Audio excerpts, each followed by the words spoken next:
26ನೇ ಸಾಲಿನವರೆಗೆ ಈ ಒಂದು ಗ್ರಾಮ ಪಂಚಾಯಿತಿಯಲ್ಲಿ ಅಭಿವೃದ್ಧಿ ಅಧಿಕಾರಿಯಾಗಿ ಕರ್ತವ್ಯ ನಿರ್ವಹಿಸುತ್ತಿರ್ತಕ್ಕಂಥ ಅಧಿಕಾರಿಗಳಾಗಿ ಯಾರ್ಯಾರು? 2021-22ನೇ ಸಾಲಿನಿಂದ 2025-26ನೇ ಸಾಲಿನವರೆಗೆ ಇಲ್ಲಿ ಜನಪ್ರತಿನಿಧಿ ಅಂದ್ರೆ ಅಧ್ಯಕ್ಷರುಗಳು ಆದವರು ಯಾರ್ಯಾರು?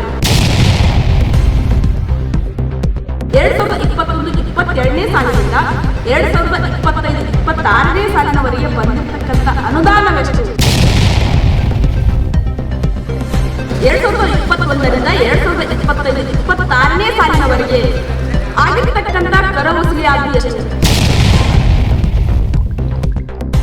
ಆ ಬಂದಿರತಕ್ಕಂಥ ಅನುದಾನದಲ್ಲಿ ಮಾಡಿರ್ತಕ್ಕಂಥ ಕೆಲಸ ಕಾಮಗಾರಿಗಳಾಗಿ ಯಾವ್ಯಾವ? ಇಲ್ರಿ, ಇಲ್ಲಿ ಮುರುಮ್ ರಸ್ತೆ ಮಾಡೀನಿ ಅಂತ ಹೇಳಿ ಬಿಲ್ ಹಾಕ್ಯಾರ್ರಿ. ಅದಕ್ಕೆ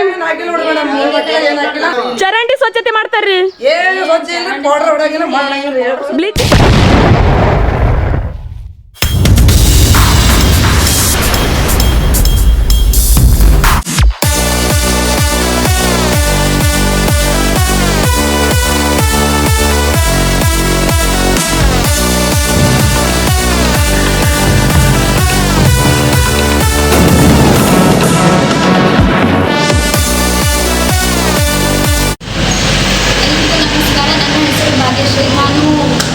ಅಫ್ಜಲ್ಪುರದಲ್ಲಿರೋ ಗತ್ತರಗಾರ ಉತ್ತಂತ ಕೋಚಿಂಗ್ ಸೆಂಟರ್ ಎಂಬಲ್ಲಿ 2026ನೇ ವಾರ್ಷಿಕ ಪರೀಕ್ಷೆಯಲ್ಲಿ ಕೋಚಿಂಗನ್ನು ಪಡೆದುಕೊಳ್ಳುತ್ತಿದ್ದೇನೆ. ಬಹಳ ಉತ್ತಮವಾದ ಕೋಚಿಂಗ್ ಸೆಂಟರ್ ಆಗಿದೆ. ಇಲ್ಲಿ ಕನ್ನಡ, ಇಂಗ್ಲೀಷ್, ಹಿಂದಿ, ಗಣಿತ, ವಿಜ್ಞಾನ 6 ಸಬ್ಜೆಕ್ಟಲ್ಲಿ ಎಲ್ಲ ಶಿಕ್ಷಕರಿದ್ದಾರೆ. ಕ್ಲಾಸ್ ಕೂಡ ತುಂಬ ಚೆನ್ನಾಗಿ ಹೇಳ್ತಾರೆ. ನಿಮ್ಗೆ ಇಂಟ್ರೆಸ್ಟ್ ಇದ್ದವರು ಬಂದು ಕೋಚಿಂಗನ್ನು ಪಡ್ಕೊಂಡು ಮುಂದಿನ ಭವಿಷ್ಯಕ್ಕಾಗಿ ನಿಮ್ಮ ಕೋಚಿಂಗ್ಗೋಸ್ಕರ ಬಂದು ಕ್ಲಾಸನ್ನು ನನ್ನ ಹೆಸರು ಆರ್ತಿ ಶಾಂಡೆ. ಉದಂತ ಕೋಚಿಂಗ್ ಸೆಂಟರ್. ನಾನು 2026 ವಾರ್ಷಿಕ ಪರೀಕ್ಷೆಯಲ್ಲಿ ತಯಾರಿ ಸಲುವಾಗಿ ತರಬೇತಿ ಪಡೆದುಕೊಂಡಿದ್ದೇನೆ. ಇಲ್ಲಿ ಬಹಳಷ್ಟು ಅತ್ಯುತ್ತಮವಾಗಿ ಬೋಧನೆ ನೀಡಿದ್ದಾರೆ. ಇಲ್ಲಿ ಶಿಕ್ಷಕರು ವಿದ್ಯಾರ್ಥಿಗಳೊಂದಿಗೆ ವಿದ್ಯಾರ್ಥಿಗಳಾಗಿ ಬೆರೆತು ನಮಗೆ ಬೋಧನೆ ಮಾಡಿದ್ದಾರೆ. ಬಹಳಷ್ಟು ಉತ್ತಮವಾದ ಸಂಸ್ಥೆಯಾಗಿ ನೀವು ಕೂಡ ಬಂದು ಪ್ರವೇಶ ಪಡೆದುಕೊಳ್ಳಬೇಕೆಂದು ವಿನಂತಿಸಿಕೊಳ್ಳುತ್ತೇನೆ. ಉದಂತ ಕೋಚಿಂಗ್ ಸೆಂಟರ್. ನನ್ನ ಹೆಸರು ಪಲ್ಲವಿ ಹಂಚಿಕರ್.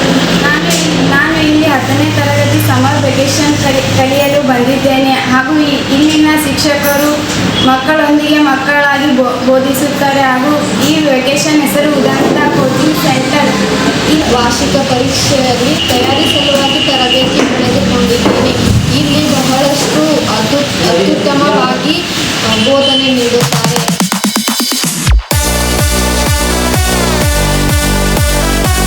ಉದಂತ ಪತ್ರಿಕೆ ಮತ್ತು ಉದಂತ ನ್ಯೂಸ್ ಚಾರಿಟೇಬಲ್ ಹಾಗೂ ವಿವಿಧ ಉದ್ದೇಶ ಟ್ರಸ್ಟ್ ಇದರ ಅಡಿಯಲ್ಲಿ ಉದಂತ ಕೋಚಿಂಗ್ ಸೆಂಟರ್ ಆಂಗ್ಲ ಮತ್ತು ಕನ್ನಡ ಮಾಧ್ಯಮ ಧಾರವಾಡ ಮಾದರಿಯಲ್ಲಿ ಬೇಸಿಗೆ ತರಬೇತಿ ಶಿಬಿರು 8, 9, 10ನೇ ತರಗತಿ ವಿದ್ಯಾರ್ಥಿಗಳಿಗೆ ಕ್ಲಾಸಸ್ ನಡೆಸಲಾಗುವುದು. ಬೋಧಿಸುವ ವಿಷಯಗಳು ವಿಜ್ಞಾನ, ಗಣಿತ, ಇಂಗ್ಲಿಷ್, ಕನ್ನಡ ವ್ಯಾಕರಣ, ಇಂಗ್ಲಿಷ್ ಗ್ರಾಮರ್ ಮತ್ತು ಸಮಾಜ ವಿಜ್ಞಾನ ಬೋಧನೆ ಮಾಡಲಾಗುವುದು. ಉದಂತ ಕೋಚಿಂಗ್ ಸೆಂಟರ್ನ ವಿಶೇಷತೆಗಳು: ಆಯಾ ವಿಷಯಗಳಲ್ಲಿ ಪರಿಣಿತ ಹೊಂದಿರುವ ಶಿಕ್ಷಕರಿಂದ ಬೋಧನೆ, ಪ್ರತಿಯೊಬ್ಬ ವಿದ್ಯಾರ್ಥಿಗಳ ವೈಯಕ್ತಿಕ ಕಾಳಜಿ, 1 ತರಗತಿಗೆ ಸೀಮಿತ ವಿದ್ಯಾರ್ಥಿಗಳ ಭೌತಿಕ ಮತ್ತು ಮಾನಸಿಕ ಗುಣಮಟ್ಟಕ್ಕನುಗುಣವಾಗಿ ಬೋಧನೆ ನಡೆಸಲಾಗುವುದು. ಮೊಬೈಲ್ ಬಳಕೆಗೆ ಅವಕಾಶವಿರುವುದಿಲ್ಲ. ವಿಶೇಷವಾಗಿ SSLC ವಿದ್ಯಾರ್ಥಿಗಳಿಗೆ ನೋಟ್ಸ್ ನೀಡಲಾಗುವುದು. ನಿಮ್ಮ ಮಕ್ಕಳ ಉಜ್ವಲ ಭವಿಷ್ಯಕ್ಕಾಗಿ ಕೂಡಲೇ ಬಂದು ಉದಂತ ಕೋಚಿಂಗ್ ಸೆಂಟರ್ನಲ್ಲಿ ಪ್ರವೇಶ ಪಡೆದುಕೊಳ್ಳಿ. ಸಂಪರ್ಕಿಸಬೇಕಾದ ವಿಳಾಸ: ಉದಂತ ಕೋಚಿಂಗ್ ಸೆಂಟರ್, ಗತ್ರಗರ ರೋಡ್, ಅಫ್ಜಲ್ಪುರ. Mobile number 9019747912 7353955102. ಕೂಡಲೇ ಸಂಪರ್ಕಿಸಿ. ಮಂದಿ ಅವ್ರ ಯಾರು ಏನು ದನ ಹೋಗಿ ಕರ ಬರ್ತದೆ ಈ ಊರಿಗೆ. ನೇರವಾಗಿ ರಸ್ತೆ ಮಾಡಿಲ್ಲ ಮೇಡಮ್. ಎಲ್ಲಿ ರಾಡಿಗದ ಅಲ್ಲಿ ಕೆರೆ ಮೇಡಮ್, ಅದು ಬಿಟ್ಟು ಏನು ಮಾಡಿಲ್ಲ ಇಲ್ಲಿ. ಚರಂಡಿ ಸ್ವಚ್ಛ ಮಾಡಕ್ ಬರ್ತಾರಿ ಪಂಚಾಯತಿ ಅವ್ರಿ. ಒಮ್ಮಿನ ಬಂದಿಲ್ಲ ರೀ. ಇನ್ನು ಗ್ರಾಮ ಪಂಚಾಯತಿ ಅನುದಾನವನ್ನು ಲಕ್ಷಾನುಗಟ್ಟಲೆ ಬಂದಿರತಕ್ಕಂಥದ್ದು ಇಲ್ಲಿ ಕ್ರಿಯಾ ಯೋಜನೆಯಲ್ಲಿ ತೋರಿಸ್ತಾ ಇದೆ. ಖರ್ಚು ಹಾಕಿರ್ತಕ್ಕಂಥದ್ದು, ಬಿಲ್ ಆಗಿರ್ತಕ್ಕಂಥದ್ದು.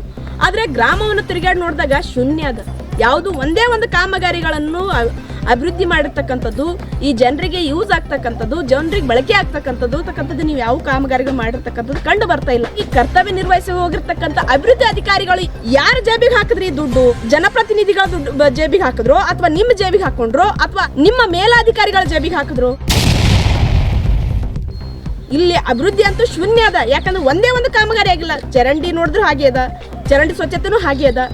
ಬ್ಲೀಚಿಂಗ್ ಪೌಡರ್ ಅಂತೂ ಜನರು ಹೇಳ್ತಾ ಇದ್ರೆ ಮಾಡೇ ಇಲ್ಲ. ಇನ್ನು ಮುರುಮ್ ರಸ್ತೆ ಮಾಡಿದೀನಿ ಅಂತ ಹೇಳ್ತೀರಿ, ಮುರುಮ್ ರಸ್ತೆ ಕೂಡ ಹಾಗೆ ಅದ. ಹೀಗಿರಬೇಕಾದ್ರೆ ಇನ್ನು ಅಭಿವೃದ್ಧಿ ಆಗುವುದು ಯಾರು? ಅಧಿಕಾರಿಗಳ, ಜನಪ್ರತಿನಿಧಿಗಳ, ಅಥವಾ ನಿಮ್ಮ ಮೇಲಧಿಕಾರಿಗಳ? ಇಲ್ಲಿ ಕರ್ತವ್ಯ ನಿರ್ವಹಿಸಿ ಹೋಗಿರ್ತಕ್ಕಂಥ ಅಧಿಕಾರಿಗಳು ನೀವೇನ್ ಮಾಡಿದ್ದೀರಿ ಅನ್ನೋದು ನಮ್ಮ ಪ್ರಶ್ನೆ.